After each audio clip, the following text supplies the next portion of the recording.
বিপদের নফল রোজা ফজিলত। বিপদ মুসিবতের সময় নফল রোজা রাখার বিশেষ ফজিলত ও গুরুত্ব ইসলামে উল্লেখ করা হয়েছে। বিপদে পড়লে বা কোনো কঠিন পরিস্থিতির সম্মুখীন হলে নফল রোজা রাখা একটি উত্তম ইবাদত হিসেবে বিবেচিত হয়। এটি আল্লাহর কাছে তাওবা ও প্রার্থনার একটি মাধ্যম এবং বিপদ থেকে মুক্তি পাওয়ার একটি উপায়। নিম্নে কিছু ফজিলত ও গুরুত্ব উল্লেখ করা হল। ১. আল্লাহর নৈকট্য লাভ। নফল রোজা রাখার মাধ্যমে বান্দা আল্লাহর নৈকট্য অর্জন করে। রোজা এমন একটি ইবাদত যা সরাসরি আল্লাহর জন্য করা হয় এবং এর প্রতিদান আল্লাহ নিজেই দেবেন। হাদিসে কুদসিতে আছে, আল্লাহ বলেন, রোজা আমার জন্যই এবং আমি নিজেই এর প্রতিদান দেব। সহিহ বুখারী। ২. বিপদ থেকে মুক্তি। বিপদ মুসিবতের সময় নফল রোজা রাখা বিপদ থেকে মুক্তি পাওয়ার একটি উপায়। রোজা রাখলে আল্লাহ বান্দার সমস্যা সমাধান করে দেন এবং তার কষ্ট লাঘব করেন।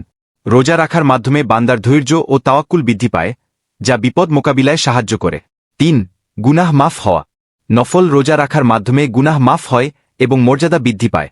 রাসূলুল্লাহ সাল্লাল্লাহু আলাইহি ওয়াসাল্লাম বলেছেন, যে ব্যক্তি আল্লাহর সন্তুষ্টির জন্য একদিন রোজা রাখে, আল্লাহ তার চেহারাকে জাহান্নামের আগুন থেকে ৭০ বছরের দূরত্বে সরিয়ে দেন। সহিহ বুখারী ও মুসলিম। ৪. রিজিক বৃদ্ধি। রোজা রাখার মাধ্যমে রিজিক বৃদ্ধি পায় এবং বরকত লাভ হয়। আল্লাহ তাআলা রোজাদার ব্যক্তির রিজিকে বরকত দেন এবং তার জীবনে সুখশান্তি দান করেন। ৫. ধৈর্য ও তাওয়াক্কুল বৃদ্ধি। রোজা রাখার মাধ্যমে ধৈর্য ও তাওয়াক্কুল, আল্লাহর উপর ভরসা বৃদ্ধি পায়। বিপদের সময় ধৈর্য ধারণ করা এবং আল্লাহর উপর ভরসা রাখা অত্যন্ত গুরুত্বপূর্ণ।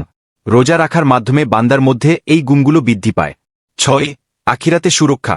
রোজা রাখার মাধ্যমে আখিরাতে জাহান্নাম থেকে সুরক্ষা লাভ করা যায়। রাসূলুল্লাহ সাল্লাল্লাহু আলাইহি ওয়াসাল্লাম বলেছেন, রোজা জাহান্নামের আগুন থেকে বাঁচার ঢালস্বরূপ। সহিহ বুখারী। ৭. দোয়া কবুলের সময়। রোজাদার ব্যক্তির দোয়া কবুল হয়।